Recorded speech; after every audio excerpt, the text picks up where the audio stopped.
Êtes-vous rendu à l'étape de vie où vous commencez à peut-être penser à aller en résidence ou en RPA?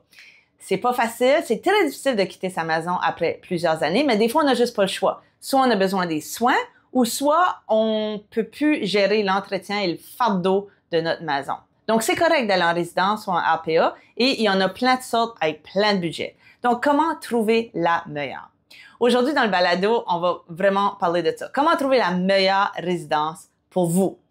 J'interviewe 3 filles de hébergement experts consultants. Donc, eux, ils connaissent les résidences comme le fond de leur poche. Ils les ont toutes visitées, ils les connaissent depuis des années, puis ils peuvent vraiment vous guider vers la meilleure. Et quelle que la disponibilité? Parfois, on doit déménager en urgence. Parfois, on a le luxe d'être sur des listes d'attente puis prendre notre temps. Alors, dépendamment de qu'est-ce qu'on cherche, vous allez trouver beaucoup d'informations pertinentes dans ce balado. Dans la première partie, on va surtout parler des résidences qui ont des soins ou pour les personnes qui ont besoin de soins. Et dans la deuxième partie, on va beaucoup plus parler des gens qui sont actifs, qui veulent juste profiter de la vie. Alors, sans plus tarder, je vous invite à écouter le balado avec les 3 filles de Hébergement Expert Consultant. Bonjour les filles de Hébergement Expert Consultant. Merci d'être là. C'est la première fois que j'ai 3 interviews en même temps. Je suis quasiment nerveuse. Merci d'être là et d'avoir pris le temps. Ça fait plaisir. Bonjour tout Ça le me fait monde. plaisir. Fait qu'on a Joanne, Linda et Caroline. Fait que je vais toutes vous laisser le temps de répondre aux questions individuellement. Fait que là, on va apprendre à vous connaître. Mais peut-être qu'on peut commencer par voir, ben, c'est qui hébergement, expert consultant, puis qu'est-ce que ça fait? C'est quoi vos services? Comment ça a été fondé? Comment ça a commencé? Peut-être Alors, Linda, tu peux répondre? Oui? oui, certainement. Alors, Hébergement Expert Consultant a été fondé il y a maintenant 15 ans. Je pense que pour expliquer comment a été fondé, je vais commencer par vous dire d'où je viens. Je pense que c'est peut-être le point de départ. Moi, il y a 25 ans maintenant, j'étais directrice pour le groupe Maurice. C'est là où j'ai OK. commencé, c'est là où j'ai pris mes armes, si on veut. Alors, j'ai commencé comme directrice générale au groupe Maurice à Sainte-Thérèse, à la résidence du marché, et j'ai été là pendant 10 ans.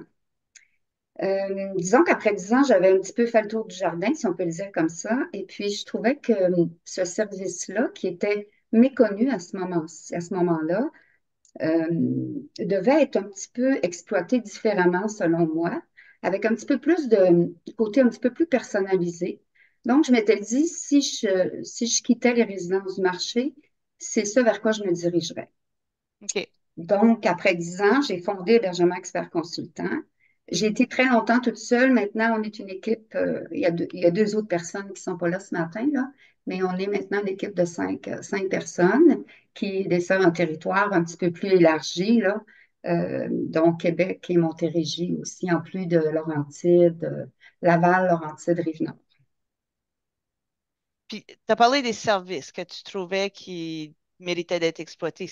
C'est quoi les services que vous offrez exactement? Oui. Bon, d'abord, c'est sûr qu'au départ, nous, notre mission, c'est d'accompagner les familles et les gens eux-mêmes dans la recherche d'une RPA, d'une résidence. Que ce soit une résidence pour personnes autonomes ou une résidence avec soins, le but, c'est de les accompagner dans cette démarche-là et de s'assurer qu'ils puissent faire le bon choix. La façon dont on procède, nous, c'est qu'on rencontre le client. Dans un premier temps, on fait les rencontres, toujours avec le client. On rencontre le client, on vérifie avec eux, on analyse les besoins de la personne, on vérifie qu'est-ce qu'ils cherchent. Moi, je m'occupe plus des soins, alors je vais vous parler plus des soins. Euh, Ce qu'on fait au niveau des soins, c'est qu'on rencontre la personne ou la famille. En général, c'est plus la famille, parce que quand on a des personnes qui sont en perte cognitive, on essaie d'éviter de les rencontrer en tout début du processus. Donc, on rencontre la famille et avec eux, on regarde quels sont les besoins de la personne pour qui on cherche. Alors, on regarde vraiment qu'est-ce qu'ils sont capables de faire au niveau de leurs activités de vie quotidienne, c'est-à-dire euh, bon, au niveau des repas et tout ça, on est assurément, on est sûr qu'ils n'ont pas besoin d'aide, qu'ils ont besoin d'aide, pardon. Mais on vérifie à ce que est-ce qu'ils sont capables de se laver tout seuls? Est-ce qu'ils sont capables de s'habiller tout seuls? Est-ce qu'ils ont besoin d'aide, juste de supervision, un petit peu d'encouragement, un peu de stimulation? Donc, c'est toutes les questions auxquelles on doit répondre. Puis le but de cette analyse-là, c'est de trouver le bon endroit pour eux. Alors, on ne se donne pas droit à l'erreur. Ça, c'est une chose à laquelle on fait très, très attention. Disons que notre clientèle, nous, en majeure partie, je vous dirais à 80% de notre clientèle, c'est des gens en perte cognitive. On le sait, hein, il y en a de plus en plus et OK. on en parle partout. Peux-tu juste me redonner ça? 80% Oui, de votre clientèle est en notre perte clientèle en cognitive? soins, c'est des gens en perte cognitive, Wow, OK, effectivement. quand À tous même. les niveaux, à tous les niveaux. Pas nécessairement de l'Alzheimer, mais ça peut être un petit peu de démence vasculaire, un peu de toutes les sortes de pertes cognitives et à différents niveaux, mais à 80%, et je suis conservatrice quand je dis ça, là. C'est peut-être même un peu plus. Wow! Ouais, c'est peut-être même. Vous venez de me Ouais. surprendre là. Puis, Puis malheureusement, il y a de moins en moins de résidences. Alors, d'où l'importance de bien les connaître, l'importance de choisir les bonnes. Nous, évidemment, on ne va pas partout. Malheureusement, les résidences ne sont pas toutes recommandables à notre point de vue. Nous, on a des critères qui sont très, très précis en termes de choix. Au niveau des soins, surtout, c'est important de bien la choisir, puis c'est important de savoir exactement, de s'assurer que la résidence où on va amener notre parent, ce sera la bonne. On ne veut pas se tromper, on ne peut pas se tromper. Donc, nous, on est là pour justement pour s'assurer que le choix est le bon qu'on devait faire. Il y a pas une résidence qui est parfaite, mais on essaie de trouver, permettez-moi l'expression, le bon fit pour la personne. Ça ne veut le pas dire bon qu'une fait. résidence est bonne pour une personne qu'elle va l'être pour une autre. OK. Donc, c'est important de considérer chaque cas différemment. J'imagine le budget Le affecte budget, oui, aussi. tout à Mhm. fait. Le budget est à considérer. Exactement. Exactement. Il y a plein de facteurs aussi. Ouais, Euh, ouais. Dans le fond, je veux juste résumer pour bien comprendre, là. Oui, Fait que dans le fond, si je suis une personne, peut-être je suis dans la soixantaine, j'ai un parent qui est dans la quatre-vingtaine, puis là, oui, il est peut-être en perte d'autonomie ou cognitive, comme vous dites. Puis là, on est rendu à l'étape de vie où ils vont aller en résidence, en RPA. Fait que là, oui, moi, j'ai deux choix. Si je comprends bien, j'ai deux choix devant moi. Je peux moi-même magasiner les résidences puis essayer de déterminer laquelle est la bonne, ou je peux faire appel à une agence comme vous. Vous prenez le projet en charge, oui, vous établissez les besoins, puis là, vous avez comme une liste peut-être des top 3 qui fitteraient mieux oui. avec cette personne-là. C'est Oui, ça? oui, OK. et plus encore. C'est-à-dire que oui, on va établir quelles sont les meilleures résidences qui pourraient convenir pour la personne. Une fois qu'on a établi ces résidences-là, on va planifier les visites pour eux, on va aller avec eux OK. pour les visites, on va être avec eux aussi pour la signature du bail, on est avec eux du début à la fin. Ah, OK. Et par la suite aussi, là, on prend les commentaires là, pour savoir si les ressources sont effectivement, si elles ont les qualités auxquelles on s'attend. Parce qu'on fait une mise à jour continuelle sur nos OK. ressources qu'on OK. Fait que réfère. ces Oui, suivis-là vous montrent, dans le fond, si pour le prochain, oui, tout réellement, à c'est fait. le Tout à bon fit. fait. Oui, tout à fait. C'est Exact. vraiment intéressant, mais peut-être, je pense que tu as déjà répondu à la question, mais pourquoi quelqu'un ferait affaire avec un agent? Je pense que vous avez aussi comme des associations qui vous encadrent un peu. Pouvez-vous parler de ça un petit peu? Oui, je vais expliquer un Oui. peu pourquoi faire affaire avec une agence, puis l'association dont tu parles, l'ACHQ, qu'on appelle l'Association des conseillères en hébergement du Québec. Donc, qu'est-ce que c'est ça exactement? Donc, je dirais que la principale raison pourquoi on devrait faire affaire avec une agence, c'est que au Québec, il y a énormément de résidences et c'est facile de s'y perdre. Donc, il y a OK. plusieurs appellations. On parle d'une résidence pour personnes autonomes, une résidence pour semi-autonome, une résidence avec soins. Donc, c'est facile en tant que proche d'un aîné euh, de s'y perdre et de dire, de ne pas vouloir mettre de la tête, de vouloir trouver la bonne résidence pour les besoins de nos proches. Donc, dans le fond, nous, on connaît nos résidences, comme Linda a spécifié plus tôt dans la conversation. On connaît les résidences, puis, comme Linda disait, on a un critère de sélection quand même assez rigoureux, là. Donc, notre philosophie, c'est qu'on on conseillerait pas une résidence à nos clients si nous-mêmes, on mettait pas nos parents. On mettrait pas nos parents dans OK. cette résidence-là. OK. Puis Oui, c'est OK. un peu... Caroline, peux-tu me donner un exemple de quelque chose? qui a fait que cette résidence-là a été comme sur votre liste noire, que vous la recommandez plus? Peux-tu penser à quelque chose de spécifique? Euh, je crois que c'est dans la façon dont la résidence est gérée. Je OK. crois que c'est de là où tout découle. Donc, au niveau de la gestion des directrices, des propriétaires, quand on sent que le côté humain n'y est pas, OK. on sent que les résidents sont, excusez-moi l'expression, des numéros, Mhm. des chèques qui rentrent. Mhm. Ça, c'est des cas où on n'irait pas là, où on sent que les soins sont peut-être botchés.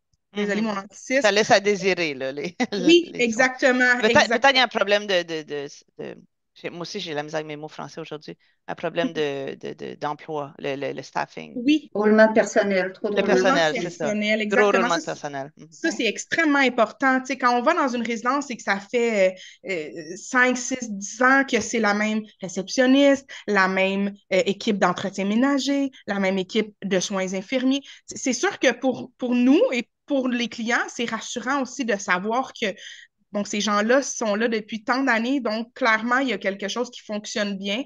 Mhm. Pour nous, c'est rassurant. Mais au-delà de ça, je crois que la raison pour laquelle on devrait faire affaire avec une agence comme la nôtre, c'est que on est là pour un service personnalisé du début à la fin. Donc, on est là pour vous accompagner dans tout le processus, que ce soit l'évaluation des besoins jusqu'à la signature du bail, jusqu'au suivi après l'aménagement. C'est important aussi de faire des suivis parce que on ne sait jamais, une résidence peut bien aller pendant 5 ans, puis 2 mois plus tard, elle va plus bien, malheureusement. Donc, ça, c'est tout le pouls qu'on prend auprès de nos clients là, pour savoir comment a été l'intégration, comment a été l'emménagement, comment votre parent se sent. Euh, donc, c'est ça. Nous, on fait un suivi aussi après l'aménagement pour s'assurer que on a ciblé la bonne résidence Mhm. puis que la personne est bien où elle est. Puis, au niveau de la CHQ, dans le fond, c'est une association québécoise qui regroupe plusieurs agences. OK. Ce n'est pas toutes les agences qui font partie de la CHQ. OK. Cette association-là a des critères assez rigoureux. Là. Donc, pour faire partie de l'association, on doit respecter des normes, des règles. On doit cadrer dans leur façon de penser. Donc, voilà ce qui est bien, dans le fond, pour les gens, c'est de pouvoir s'y référer à cette association-là, puis de pouvoir trouver l'agence qui concorde avec leur territoire aussi, parce que les agences sont regroupées aussi par territoire. Il y a une OK. éthique professionnelle qui est très importante là, pour cette OK. agence. Une éthique de OK. travail qui est très importante, qui doit être respectée. OK. Ça me fait un peu penser à je pense peut-être comme aux inspecteurs. Les inspecteurs aussi, ils ont Oui. différentes associations qui peuvent les encadrer, mais c'est pas obligatoire. Les courtiers, on n'a Oui. pas le choix de faire partie, mettons, de l'OACQ, Oui. mais vous avez pas cette obligation-là. Donc, ceux qui font partie de cette association-là, comment ça s'appelle? Le ACHQ. ACHQ. Ben, ça CHQ? prend un certain nombre d'années d'expérience aussi. Une OK. nouvelle agence qui arriverait dans le milieu ne peut pas être Oh, admise à OK. la CHQ parce que ça prend un certain nombre d'années d'expérience. Il y a OK. vraiment des critères qui sont très, très établis de façon très, très, très rigoureuse. Parfait. Fait si on cherche quelqu'un pour nous accompagner, c'est quelque chose qu'on peut vérifier. Oui, tout à fait. OK, c'est good. J'ai une question pour quelque chose que Linda a dit. Elle dit 80% sont en perte cognitive, démence, mais dans les résidences, c'est pas 80% des résidents qui sont dans cette situation-là, je pense, hein. Peut-être, Joanne, peux-tu nous parler un petit peu de, tu sais, ceux qui vont dire, ben là, moi, je suis pas assez âgé là, pour aller en résidence. Je fais pas partie là, de ces gens-là qui en sont. Puis je veux pas vivre avec des gens en perte cognitive. Comment tu répondras à ça? Ah, ben, c'est une bonne question. C'est une très bonne question. Puis, des fois, je vais répondre, c'est possible. Ça se Mhm. peut que ce soit le cas, qui n'est pas assez vieux pour aller qui sont pas assez âgés pour OK, aller en résidence. OK. Fait qu'on va valider ça. Tu sais, les gens qui sont encore dans leur maison, qui ont encore très, très mobiles, un beau réseau autour d'eux autres, pourquoi, tu sais, je vais demander, Mhm. ben, pourquoi vous voulez aller en résidence? Peut-être que leur idée d'aller en résidence, souvent, l'autre question, je vais poser rapidement, je sais, c'est quand la dernière fois, avez-vous déjà visité une résidence de nos jours?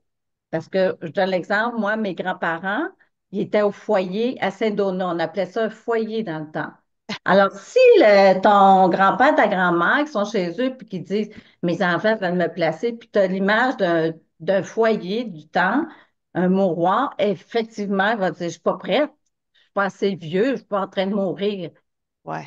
Alors que moi, je vais dire, donnez-moi juste la chance de vous emmener voir des résidences aujourd'hui, parce que c'est complètement l'opposé. C'est que allez-y le plus vite possible si vous voulez faire des activités, parce qu'une fois arrivé là, si vous êtes trop vieux, vous allez dire, Colin, je suis plus capable de faire tout ce qu'il y a à faire ici. Là, c'est complètement. Il y a des gens littéralement, qui reprennent vie, qui reprennent goût à la vie avec des activités qu'il y a sur place. Parce qu'une des choses que je voulais renchérir sur ce qui a été dit déjà, qu'on regarde dans les résidences, c'est s'ils ont leur certification.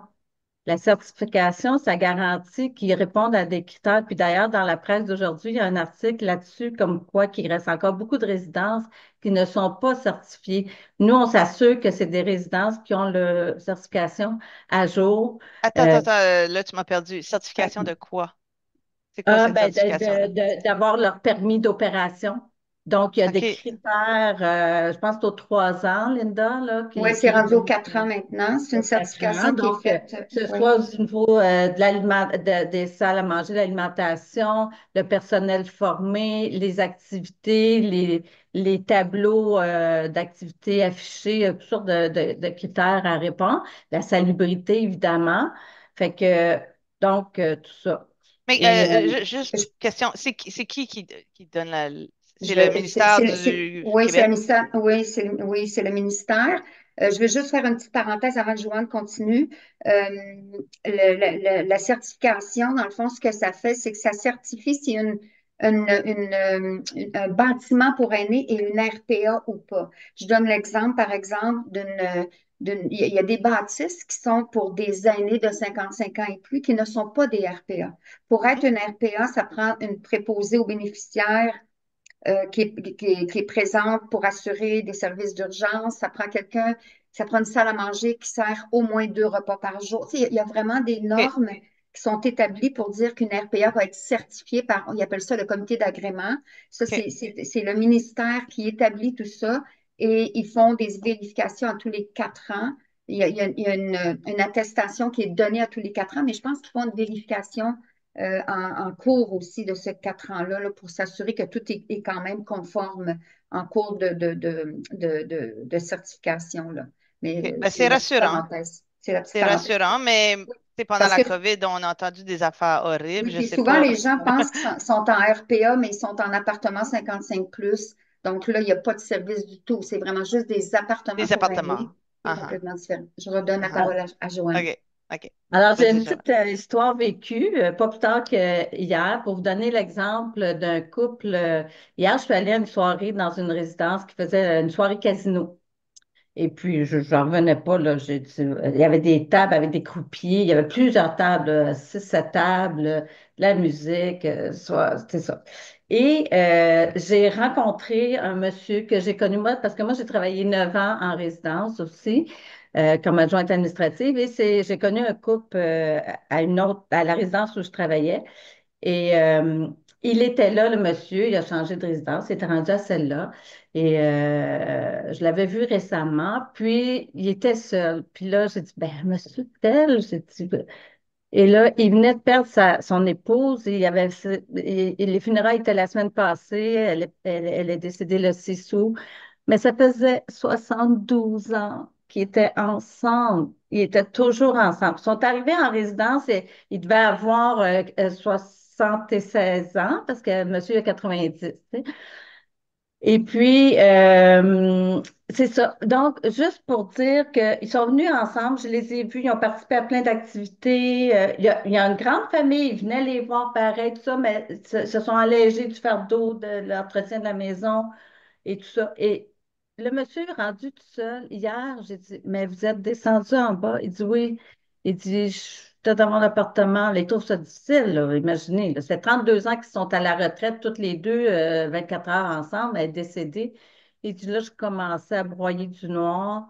Fait que je suis descendue voir du monde, tu sais. Puis j'ai parlé 1 heure et quart avec lui. Ça a fait sa soirée.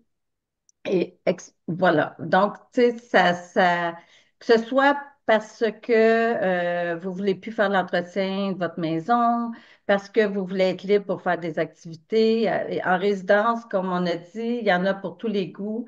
Il suffit de trouver la bonne dans les intérêts euh, qui vous tiennent à cœur, là, de ce que vous aimez faire, là. Wow. Fait que de ce que j'entends, c'est que ça varie vraiment d'une résidence à l'autre, comme c'est des écosystèmes vraiment différents. Même s'ils ont, Oui, ils ont toute une cafétéria, ils ont toute une préposée aux bénéficiaires, ils ont comme une liste, mais en oui. plus de ce que j'entends. Est-ce qu'il y en a qui, par exemple, vont permettre les animaux de Oui, oui, compagnie? oui, Oui? oui, absolument. Ils permettent de petits chats, ça c'est certain. Absolument, les chats, c'est Toutes permis. les résidences? Toutes les RPA? Non, Non? pour les chats, ben, moi là, je parle au niveau autonome. Pour les chats, c'est rare que j'ai vu qu'ils ne permettaient pas. Et les petits chiens, c'est permis, mais j'en connais qui ne permettent pas. Donc, il faut demander. Faut Ça Et dépend demander. des avec des groupes, hein. critères, évidemment, jamais les laisser avant de sortir de la résidence à l'extérieur, c'est toujours dans les bras. Si vous prenez l'ascenseur, c'est toujours dans les bras. Faut que ce soit des petits animaux. Puis s'ils sont trop bruyants, il y a des critères. Quand on signe le bail, là, ils vont mentionner là, les critères pour que ce soit OK. permis. Fait que si Dans les soins, quelqu'un c'est dit, pas moi, permis. je veux vraiment mon petit chien, je veux pas, je veux quitter ma Mais maison, mais je veux, ben, pas là, avec tu soin, vas. là.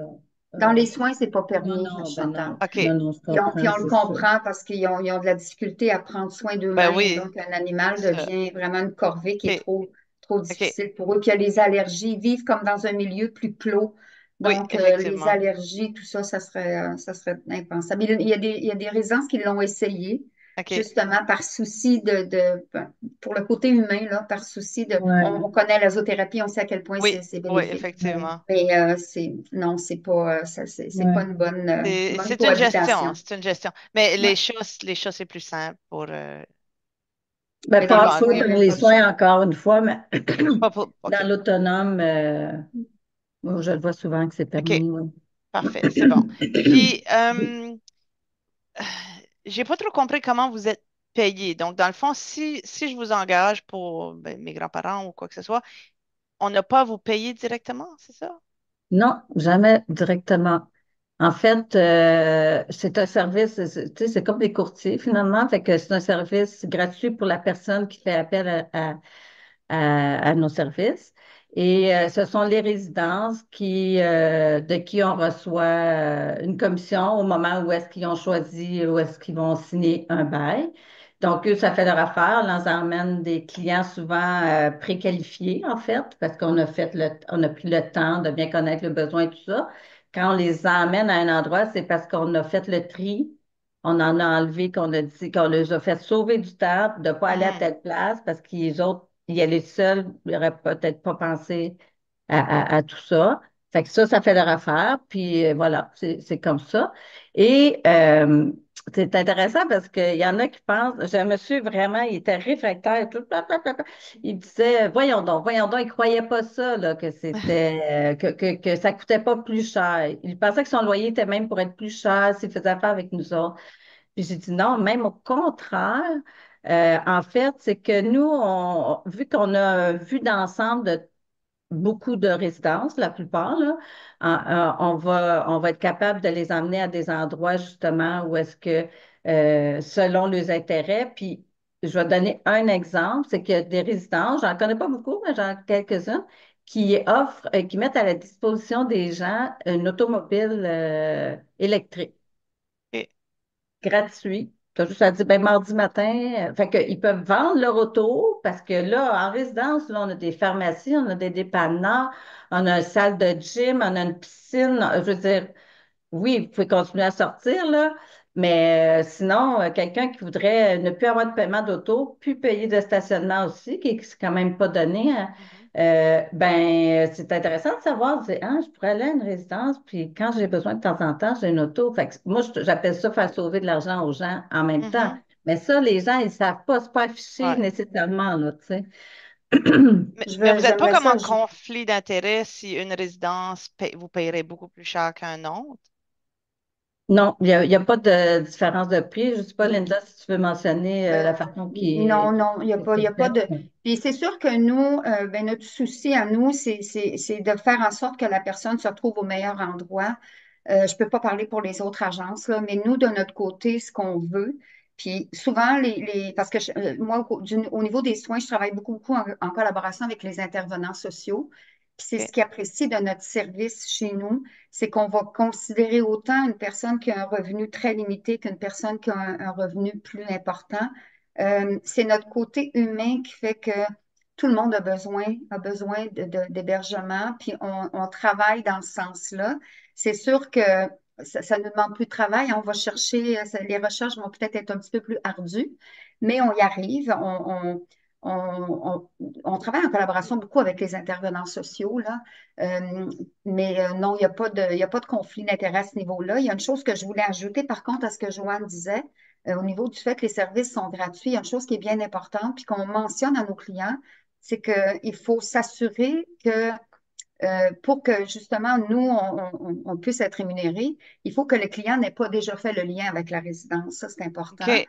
Puis moi, OK. quand je rencontre un client, je leur dis, faites attention parce que si vous avez, tu sais, contactez pas personne tant qu'on n'a pas fait notre rencontre ensemble. Parce que si vous avez déjà fait le contact, bien entendu, vous êtes déjà leur client. Donc, ça m'est déjà arrivé. J'ai eu un client qui avait déjà contacté une résidence. On est allé quand même faire la visite parce que moi, je ne voulais pas le laisser de côté. Je dis, on va aller faire la visite quand même ensemble. Si ça sera votre choix, ben, ça sera votre choix, puis je n'aurai pas ma rémunération. C'est pas grave, il n'y a jamais rien de perdu dans la vie. Vous allez me référer à quelqu'un d'autre à un moment donné, puis ça va être correct, là. Mais on essaie d'éviter ça parce que nous, naturellement, ça biaise notre travail, là, ça change la donne. Mais parce que les résidents, les clients, des fois, sont un peu en panique. Puis là, surtout dans les soins, les gens sont à l'hôpital pousse pour Mm. qu'ils sortent. Donc, ils veulent aller rapidement.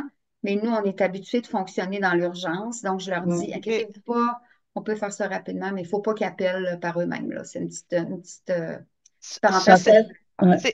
c'est vraiment intéressant ce que tu m'as dit. Tu t'as dit, vous travaillez souvent dans l'urgence. Fait que quel Oui. pourcentage, par exemple, est-ce que c'est une personne qui a pris une décision dans le calme d'aller en résidence, puis là, vous faites ça tranquillement, versus une personne qui a eu un incident, qui s'est ramassée à l'hôpital, puis qui ne peut plus retourner chez eux, puis maintenant, en urgence, il faut la placer dans une APA.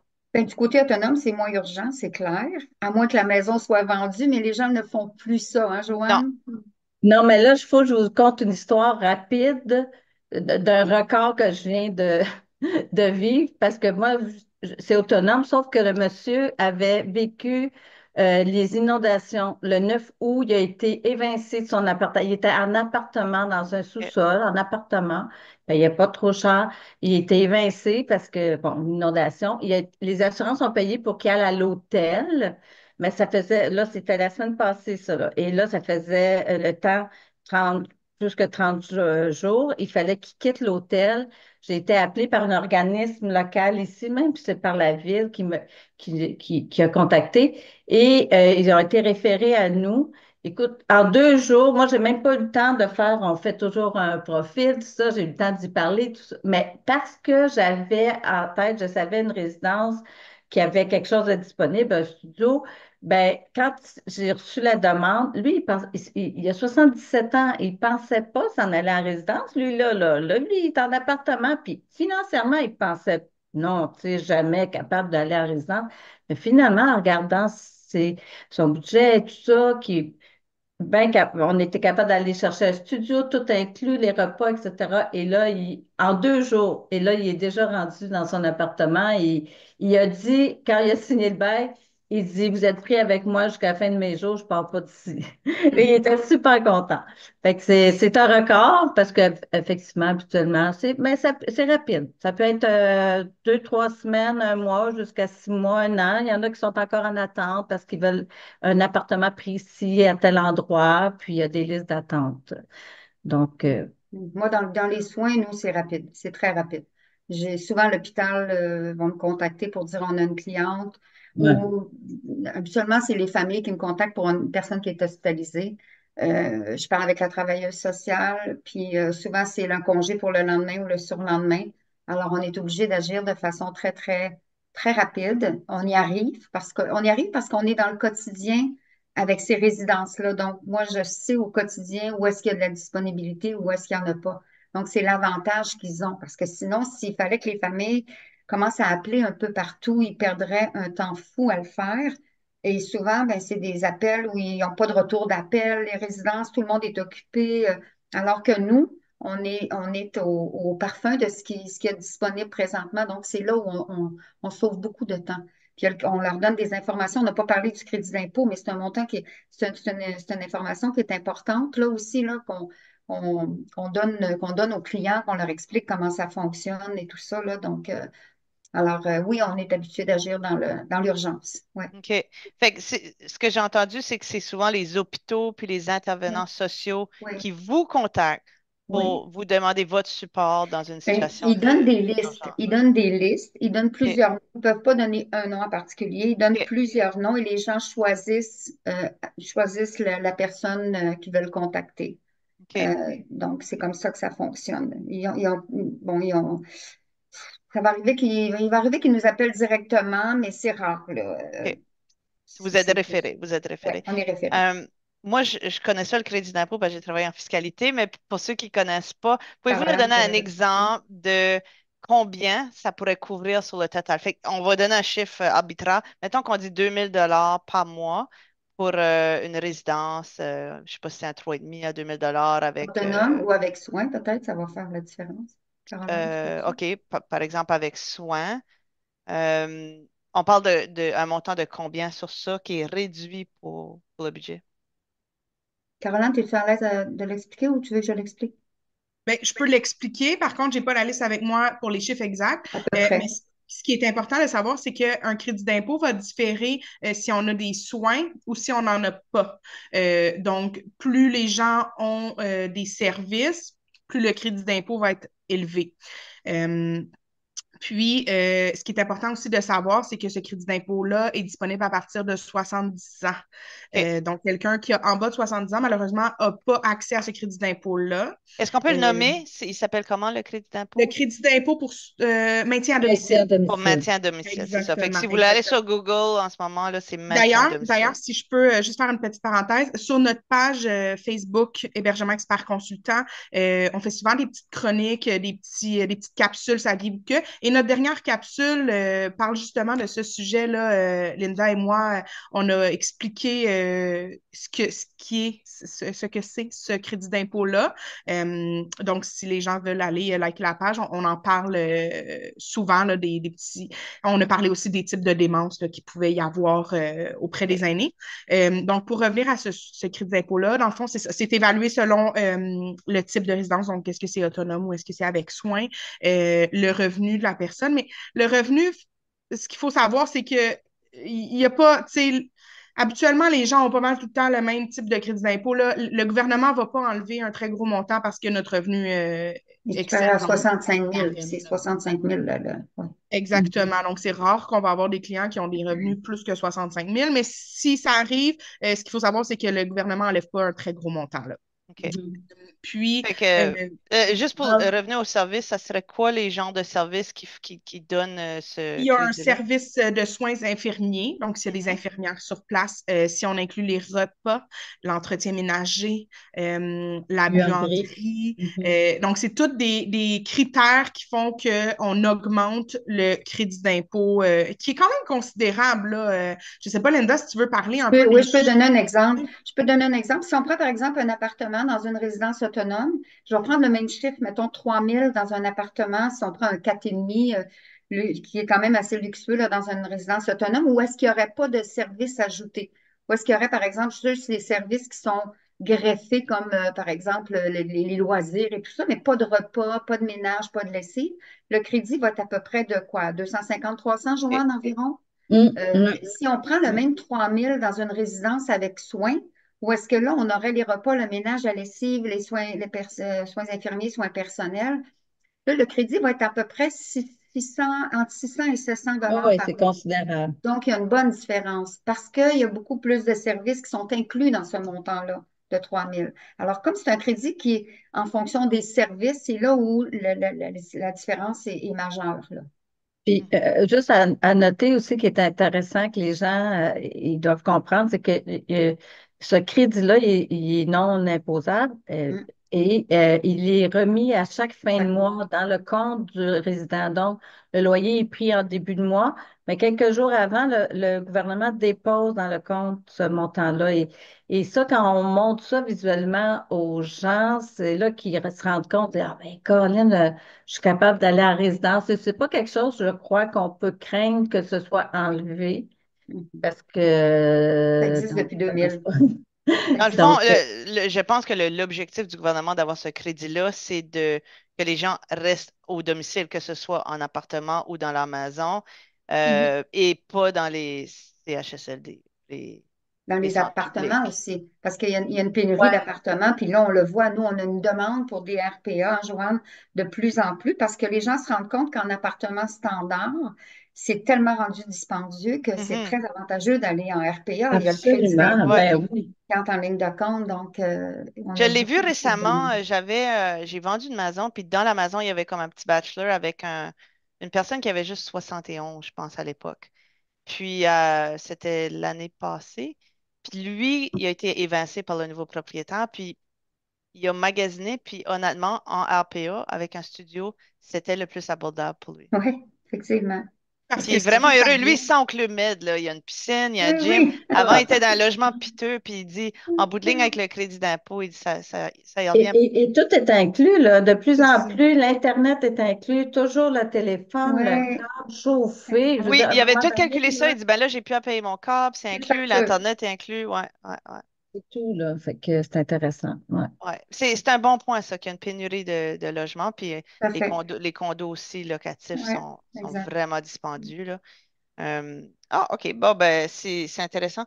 Euh, Là, vous êtes, si je comprends bien, vous êtes comme en développement, vous êtes en plein essor, là. Qu'est-ce que vous faites pour développer votre entreprise en ce moment? Exactement. Donc, dans le fond, présentement, on est en train de développer deux nouveaux territoires. Donc, on est très bien établi au niveau Laval, Laurentide, Rive-Nord. Euh, Laval un peu moins, mais Laurentide-Rive-Nord, on est vraiment très bien établi depuis 15 ans. Là, présentement, on est en train de développer Québec, donc la capitale nationale. On a une conseillère là-bas. Puis, c'est ça, on est en plein essor.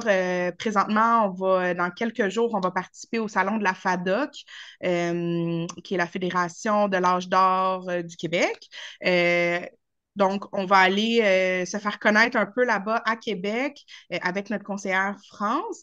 Puis, on est aussi en développement dans la région de la Montérégie-Ouest. C'est tout nouveau avec notre conseillère Josée qui est là-bas. Donc, c'est ça, on veut pouvoir continuer nos services personnalisés et humains auprès de d'autres régions parce que on le sait que c'est pas juste sur la rive nord de Montréal que la population est vieillissante, il y a un peu partout. Puis on sait la demande et le besoin qu'il y a. Donc voilà, ces deux nouveaux territoires-là là, Félicitations, qui sont. La, Merci. la- c'est la super. grande difficulté, c'est de se faire connaître par les C3R, c'est les hôpitaux. C'est ça la grande difficulté parce qu'on part de zéro. Alors qu'ici, on était connus, au départ, moi j'étais connue déjà par le CLSC Thérèse de Blainville, donc ça m'a donné un bon coup de départ, mais là-bas, Mhm. on part de zéro. Fait qu'il faut se faire connaître, faut aller frapper aux portes, là. C'est sûr que c'est un gros défi, mais on y arrive. On y Mais arrive. l'objectif est noble, c'est aider le Oui, plus de monde possible. oui. Un pas à la fois. Avez-vous des paroles de conclusion ou quelque chose qu'on n'aurait peut-être pas mentionné que vous aimeriez dire aux auditeurs? C'est peut-être ceux qui commencent à y penser, quelles étapes, peut-être sans pression, qu'ils pourraient commencer à faire s'ils sont juste dans Ben, tu sais, de ce que j'ai remarqué en tant que courtier immobilier, les gens veulent quand même trouver la résidence avant de même penser à mettre en vente. J'ai trouvé que vos services venaient souvent avant les miens. Mais des fois, c'est comme épeurant de prendre le téléphone et de contacter quelqu'un. Ils ont peur qu'il va avoir une pression ou qu'il va avoir un ben, délai très court à prendre une décision. Je ne sais pas qui aimerait peut-être moi, je peux répondre. dire quelque Oui, chose OK. là-dessus parce que souvent, j'ai eu par les années passées des commentaires. Je sentais une réticence vis-à-vis des aînés parce que c'est sûr que, comme je dis tout le temps, c'est pas, surtout dans les soins, Joanne pourra parler pour elle, mais dans les soins, Bon, puis j'ai fait beaucoup d'autonomes avant, là, mais dans les soins maintenant, c'est pas par choix qu'ils quittent, hein. C'est un deuil qu'ils vivent. Ils doivent quitter leur maison parce qu'ils sont malades, parce qu'ils sont plus capables d'en prendre soin. Donc, c'est vraiment difficile pour eux. Donc, moi, je dis toujours aux familles, euh, quand je vais aller rencontrer votre parent, la première chose que je vais faire, c'est l'écouter. Donc, je les rassure beaucoup là-dessus. Je leur dis, il n'y a aucune pression qui va être mise. Ça sera votre rythme à vous. C'est le rythme de la famille qu'on va respecter. Donc, l'important, c'est souvent de faire le premier pas. Puis, souvent, quand on parle aux aînés, puis que ça vient pas de la famille, c'est un autre son de cloche pour eux, là. Ils sentent moins de pression que quand c'est les enfants qui veulent les obliger à quitter. Donc, Mhm. ils le voient différemment. Puis nous, on a un langage qui est différent aussi, là. Moi, quand je leur parle, ben, ça fait longtemps que je parle aux aînés, puis je le dis en toute modestie, mais j'ai une belle façon de les aborder qui fait en sorte qu'ils se sentent compris, Mhm. ils se sentent respectés. Je pense que c'est ça Ils ont probablement l'important. pas mal toutes les mêmes craintes aussi. Oui, ils ont toutes les mêmes craintes, ils veulent que ce soit leur décision. C'est sûr qu'on est stratégique, hein, c'est nous qui décident pour eux, mais on leur fait voir que c'est en bout de ligne, c'est eux qui ont le dernier mot. Ça, c'est important. Ils sentent que c'est Quand tu sûr que dis c'est vous qui décidez pour eux, tu parles des les enfants. familles, Les la famille, enfants décident la pour eux que famille. Oui, c'est le oui, temps oui, oui, d'aller à oui. la prochaine étape. Oui, on OK. est stratégique, on les Ouais. amène où on veut les amener, Ouais. mais en leur faisant voir que finalement, c'est bien pour eux, puis que c'est eux qui prennent la décision finale. Il faut être un petit peu, faut être stratégique, comme je dis. Ouais. Mais, puis les familles, le meilleur commentaire que j'ai pour terminer, pour ma part, là, c'est qu'une fois que je les ai rencontrés à la première rencontre, ils me disent souvent, toujours presque, Madame Boivin, vous nous enlevez tellement un gros poids sur les épaules parce qu'on se sentait tout seul, on se Mhm. sentait démunis dans cette situation-là, puis là, vous nous enlevez un poids, puis on se sent comme accompagné, on se sent compris, puis on Mhm. sent qu'on n'est plus tout seul. Alors, c'est ça le commentaire que j'ai su. Ce que j'entends, c'est que vous n'êtes pas juste là pour trouver la résidence, vous êtes là pour accompagner le Oui, processus oui, psychologique qui oui, vient à exact. quitter sa maison puis de Les déménager. conseiller, les écouter, Ouais. on est une écoute, on est une oreille. Ils ont Ouais. besoin de parler, ils ont besoin de se confier, on est C'est là pas pour quelque ça chose qui se fait aussi. vite. C'est un Vraiment nom de pas. rythme. Ouais. Moi, dans Vraiment pas. l'autonome, pour enchérir sur Linda, encore là, pas plus tard qu'hier, j'ai un couple, tu sais, c'est effectivement souvent, c'est 54 ans dans la même maison. Oui, on fait le choix. On est allé tranquillement, on a fait plusieurs visites. Ils ont choisi un endroit. Et là vient le temps de dire, ben là, c'est là. Puis hier, je devais aller pour aller chercher des documents. Je me rends chez eux. Bonjour, monsieur, tout ça. La madame était un petit peu en retrait. Puis très autonome, les deux, là, tu sais. Puis monsieur fait encore du bénévolat. C'est lui qui fait les transports pour les rendez-vous dans les hôpitaux, dans les cliniques à des gens. Il est bénévole, il fait ça, là. Il est à sa retraite, là. Ben, et là, tout d'un coup, il dit, ouais, c'est pour ma femme, c'est plus difficile. Je dis, oh, je dis ça, ouais, ben là, tout je donne, là, tu sais, parce que c'est plus petit, faut leur faire prendre conscience. Tu sais, tu demandais, Chantal, qu'est-ce qu'ils peuvent faire maintenant s'ils commencent à considérer, ben, commencez à épurer vos maisons. Oui. Parce que quand ça va être le temps, puis là, Ça déjà, c'est bloque dans peut-être 2 mois. Je me cette souviens avant que montagne-là, là. ah oui, puis là, c'est le 1er décembre, là, tu sais, puis ils ont des petits-enfants, puis là, ben, ils donnent à un à l'autre, mais tu sais, il y a des choses qu'il faut qu'ils se défassent, mais ils peuvent en apporter aussi. Puis en tout cas, je me suis approchée d'elle, puis elle avait des larmes. Fait que je l'ai pris dans mes bras, je dis, oh, c'est pas drôle, ça. Vous trouvez ça difficile? Oui. Puis tu sais, comme tu dis, Linda, je l'ai écouté. Moi, je ressors souvent, là, je finis ma journée, je me dis, je reviens pas comment c'est un travail. Tu sais, c'est vraiment, vraiment humain. On fait une grosse, grosse différence dans la vie des gens aussi. Puis on assiste aussi à des. C'est majeur, là. Tu sais, c'est pas juste quitter leur maison, c'est faire le deuil aussi, de dire, ben, où est-ce qu'ils s'en vont, veut pas. OK, c'est une autre étape de leur vie, là. Ils sont rendus là, tu sais. Fait qu'ils vont être contents qu'ils vont être rendus là. Et une chose, je voudrais dire aussi que je leur dis souvent, ils sont attachés à les choses. Oui, ils peuvent emmener, ils vont personnaliser leur appartement. Et moi, dans l'autonome, c'est leur chez eux. Et eux autres, là, ils peuvent inviter la famille à coucher. Je veux dire, c'est eux autres qui décident qui rentre, qui sort. Et ils ont souvent en résidence, oui, notre milieu de vie va être plus petit. On en fait notre petit chez-soi avec nos besoins, mais ils ont accès à tout. Et la plupart des résidences, la majorité, ont une salle où est-ce que ça ne coûte rien. Ils peuvent inviter la famille. Fait qu'ils Au contraire, ils peuvent encore plus recevoir que quand ils étaient à la maison, là, parce que c'est plus grand, ils peuvent recevoir tous les petits-enfants et tout ça. Fait que, Mm. bon, Puis moi, dans les soins, je leur dis qu'ils vont briser l'isolement.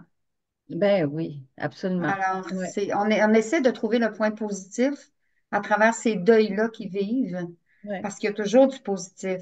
Mais dans les soins, c'est un petit peu plus difficile à trouver, là, parce qu'ils s'en vont pas vers quelque chose de hop la vie nécessairement, malgré ouais, que, bon, là, ils vont trouver en fin de compte de l'attention, des soins, des gens qui vont ouais, aller leur dire bonjour tous les matins, ce qu'ils n'ont plus maintenant parce qu'ils sont seuls dans leur maison ou c'est dans ça. leur appartement. Alors, on essaie de leur faire voir ces points positifs-là, mais Ouais. c'est sûr que c'est des deuils. Ils vivent beaucoup de deuils, nos amis. Ben, Linda, je dirais même en couple, là, moi, ça, je l'ai vu à maintes reprises. Souvent, ce que je vais dire, on s'entend pour dire qu'en couple, souvent, on n'est pas deux pareils. En vieillissant, j'entends souvent les femmes dire: Ah, il est rendu plate, là, il est tout le temps dans la TV, puis tout ça, puis elle veut sortir, elle veut faire des affaires, mais là, tu sais, prendre l'auto, gna gna, ou tu sais.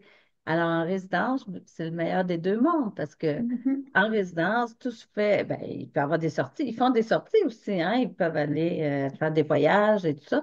Mais en résidence, bon, ben là, si monsieur veut rester devant sa TV, ou ça peut être l'inverse, ben là, il y a de la danse à soir en bas, ou il y a de la pétanque, il y a ci, il y a ça. Ouais. Mais chacun y trouve son compte. Tout le monde est heureux, puis on n'a pas eu à prendre l'auto pour sortir. J'ai Puis peut-être je une pense dernière aussi. question là-dessus parce que moi, en immobilier, j'ai remarqué que, en fait, c'est plus l'inverse. C'est plus la femme qui a le désir d'aller en résidence, puis l'homme qui tient mordicus à sa maison. Puis j'ai parlé avec un monsieur l'autre jour, je faisais du porte-à-porte, puis il m'a dit que c'était ça le plus dur. C'était comme si sa maison, ça faisait quasiment partie de son identité, là, puis de quitter. Avez-vous observé ça, la différence entre les hommes et les femmes? Oui, Ben, moi, je le ça vois. dépend. C'est partagé, je pense. OK. De moins en moins. Je pense qu'auparavant, moi, je parle des années passées, là, parce que ça fait quand même plusieurs années, c'était plus ça, les hommes qui voulaient pas quitter. Mhm. Mais je pense que maintenant, je sais pas, Joanne, tu vas me dire si je me trompe, mais c'est un peu partagé, non? OK. C'est partagé, je pense. On dirait que les hommes, eux autres, voient plus le côté, comme tu dis, c'est plus identifié à peut-être un petit côté d'orgueil, là, sans que ce soit, tu sais, ça fait partie des deuils. C'est que là, si c'est plus moi qui s'occupe de ma maison, tu sais, c'est comme de dire à un homme, là, tu sais, mon voisin, tiens, il va venir t'aider. Elle fait: Non, je suis capable, tu sais. Mhm. Bon, ben Mhm. là, hey, sa maison, puis là, il va se retrouver en résidence, puis euh, moi, je connais quelqu'un, bon, en tout cas, dans la famille qui est encore dans sa maison. Sa femme est en CHSLD, mais lui, il ne veut pas quitter sa maison, puis c'est vraiment, Il s'accroche. ouais, je pense, où il veut plus décider de lui-même, là, tu sais, je sais pas exactement c'est relié à quoi. Je sais pas, Caroline, si toi, t'as une Mais je idée pense que là-dessus, là. c'est quand c'est le fardeau, pas juste physique, mais le fardeau mental. Moi, c'est ce que j'ai observé. C'est Ouais. quand quelqu'un veut plus le fardeau mental de la gestion de la maison. Parce que, bon, si on a 45 ans, c'est peut-être rien, là, trouver quelqu'un à Mhm. faire le gazon ou quoi que ce soit. Mhm. Mais rendu à 85, c'est rendu compliqué de comme gérer des personnes, payer des factures, puis de juste aller en résidence puis donner un chèque à la fin du mois. Je pense que ça les attire peut-être à faire la transition. Je sais Oui, Ouais. pas. c'est ça. Mais il y en a qui hésitent aussi. Une facette qu'on n'a pas parlé, puis sans aller trop en profondeur, mais c'est quelque chose que j'observe, puis que c'est délicat, mais il y a des gens qui vont s'empêcher d'aller en résidence. Ils ont de l'argent, ils peuvent vendre la maison, ils veulent tout laisser à leur enfant. Ils veulent: Non, ça, je peux pas toucher à ça, c'est pour mes enfants quand je vais OK. mourir. Puis Ils veulent pas se je gâter. Mhm. ils Ils veulent pas se tiennent. Ils veulent pas gâter. se gâter. Tu sais, même, mais moi, j'ai connu, même, tu sais, mettons une hypothèque, la maison est payée, ils peuvent avoir, tu connais bien ça, j'entends, tu sais, mettons, j'ai une hypothèque inversée, là, euh, ou leur équité. On dirait qu'ils ont l'impression qu'ils vont s'endetter, mais non, c'est votre argent. Mhm. Mais pour ce qui est des enfants, moi, je leur dis: C'est correct, tu sais, on peut pas, comme je vous dis, c'est délicat comme sujet, mais en même temps, c'est que aujourd'hui, moi, je dis souvent: Mes enfants sont plus riches que moi. Ils excuse-moi, mais tu sais, ça devrait être les enfants qui donnent à leurs parents pour qu'ils se gâtent, là, tu sais, Mais c'est rendus là. drôle que tu parles de ça parce qu'on a fait un podcast sur l'hypothèque inversée. Puis ce que Mélanie, la courtière hypothécaire, disait, c'est que plus que jamais, les enfants ont plus besoin de l'héritage comme auparavant. Ils se fient Ouais. plus, c'est plus une nécessité. Donc, les parents qui vivent plus longtemps en plus qu'avant Mhm. peuvent utiliser l'argent de la vente de leur maison ou sans vendre, là, utiliser cet argent-là pour profiter du fait qu'ils vont vivre plus longtemps. Les Oui, Mais mentalités ont souvent, ils changé. vont hésiter de Ouais. le faire pour des raisons morales, comme tu dis, Joanne, là. et ce qu'on Mais voit les enfants beaucoup, veulent pas ça. Souvent, les enfants, ils veulent que les parents profitent de leur retraite le plus longtemps possible. oui, puis on voit souvent, rendus au moment où est-ce qu'ils sont rendus là, qu'ils veulent aller en résidence, c'est que ça fait longtemps, souvent que c'est les enfants. La fille, elle vient, elle fait l'épicerie de sa mère toutes les Mhm. semaines. Mhm. Ils viennent faire leur ménage, ils aident beaucoup. Alors, les enfants sont contents quand ils vont en résidence, puis souvent, je dis aux gens, ben là, c'est le fun parce que votre fille, quand elle va venir vous voir, ça sera plus pour vous rendre un service, c'est ça va juste passer du beau temps avec vous, là, tu sais. Fait que ça soulage, comme tu dis, Linda, aussi, les familles sont soulagées. Bon, premièrement, oui, de savoir les parents vont être en bonne main, En Absolument. mais sécurité. de dire, bon, ben là, je vais pouvoir aller juste passer du bon temps avec mes Ouais, parents, tu sais. ouais. Mhm. C'est super. Je pense que ça fait une belle conclusion. Puis, Est-ce que je peux euh, terminer en disant quelque oui, chose, moi, vas-y, d'important? Linda. Mhm. Notre entreprise est familiale. On ne l'a pas mentionné, mais je trouve que c'est important de le dire. Moi, je suis la fondatrice, mais Caroline est ma fille, qui sera ma relève.